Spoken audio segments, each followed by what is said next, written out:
Pincène, Marine Le Pen qui, on le savait, allait prendre la parole très rapidement. On écoute Marine Le Pen. On choisit un nouveau président de la République et on votait pour la continuité.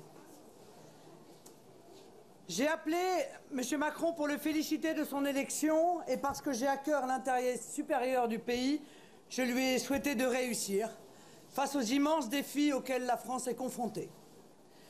Je veux remercier les 11 millions de Français qui m'ont accordé leur voix et leur confiance, ainsi que les militants qui m'ont soutenu et accompagné tout au long de cette campagne.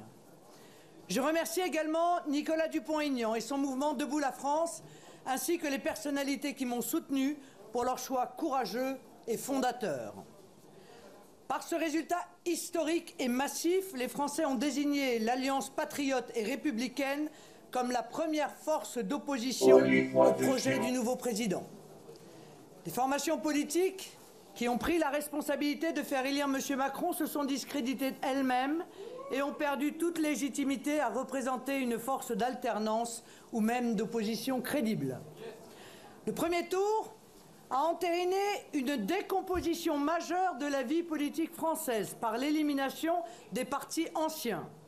Ce second tour organise une recomposition politique de grande ampleur autour du clivage entre les patriotes et les mondialistes. C'est ce grand choix qui, par circonscription, sera soumis aux Français lors des législatives.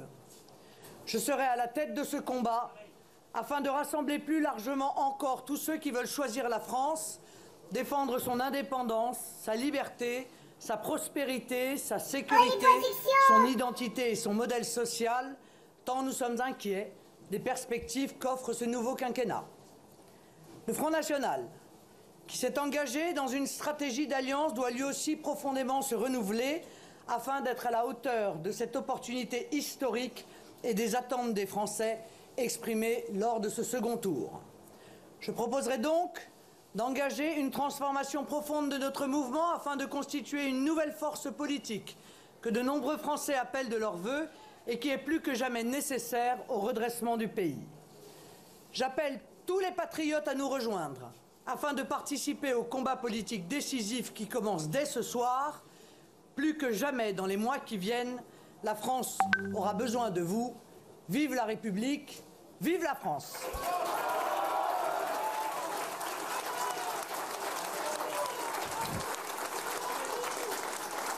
Discours sobre, court et précis de Marine Le Pen qui sourit, sourire un peu forcé. Elle est largement battue ce soir, mais c'est une perdante qui récolte quand même, elle l'a confirmé, 11 millions de voix, Gilles.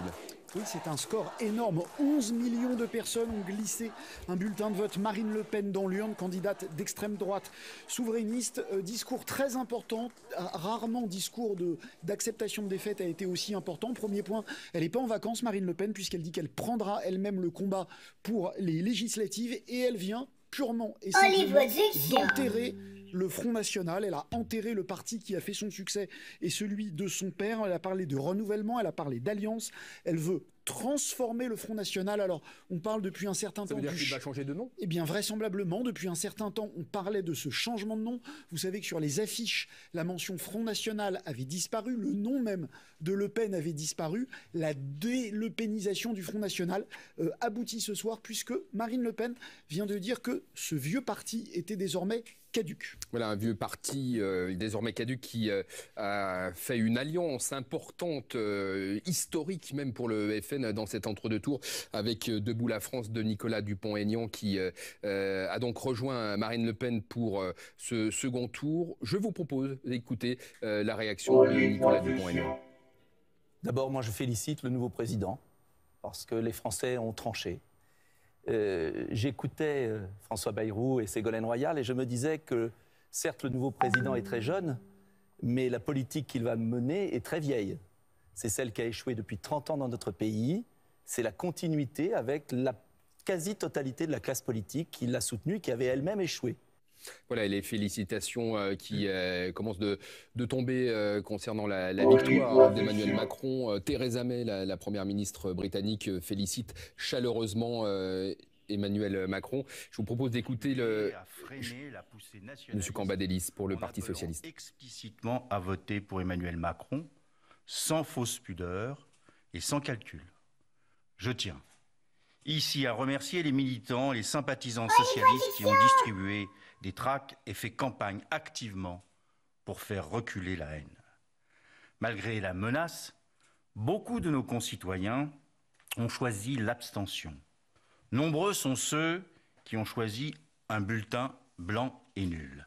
Surtout, avec près de 11 millions de voix, l'extrême droite atteint ce soir un triste record pour notre pays. Ce résultat est à l'image de cette campagne. Il est déroutant, voire inquiétant. Ce résultat, nul ne peut s'en satisfaire. Il a une trop grande part d'ombre.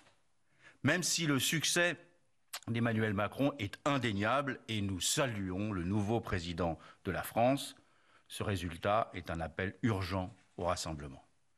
Oui, le nouveau président de la République se trouve devant l'ardente obligation de rassembler tous les Français, certes comme chaque président, mais plus que jamais rassembler, cela veut dire ne pas céder au vertige de la victoire.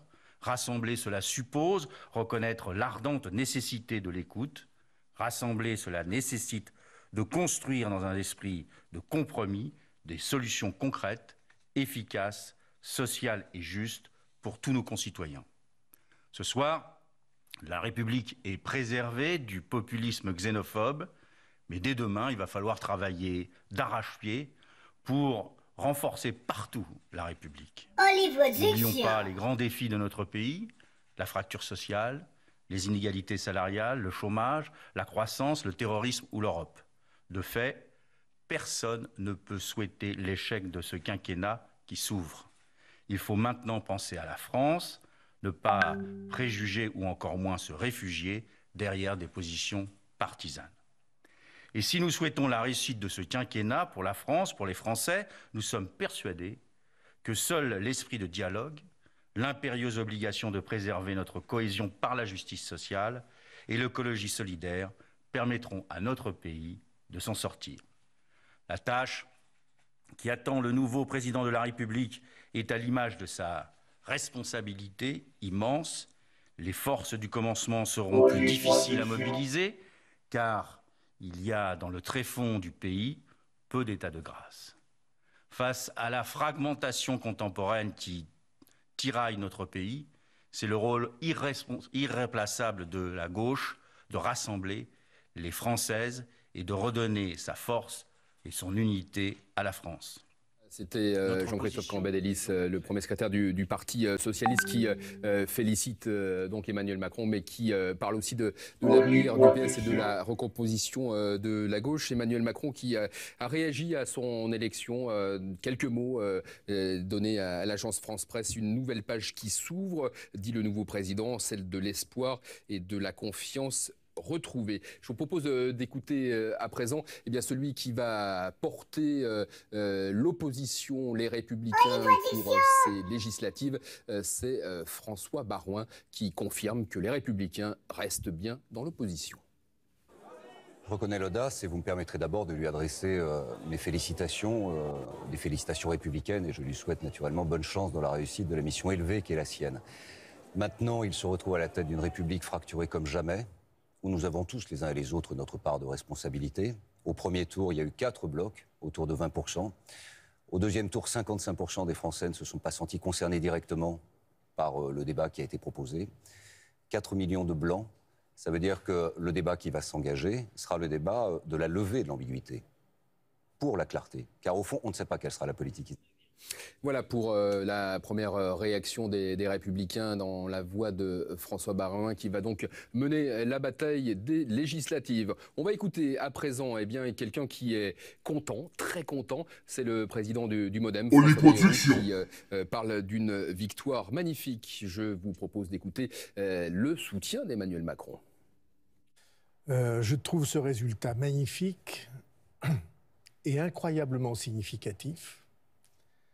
Dois-je ajouter qu'il est pour moi très émouvant parce que c'est un combat qui vient de loin, qui a pris des années et des années.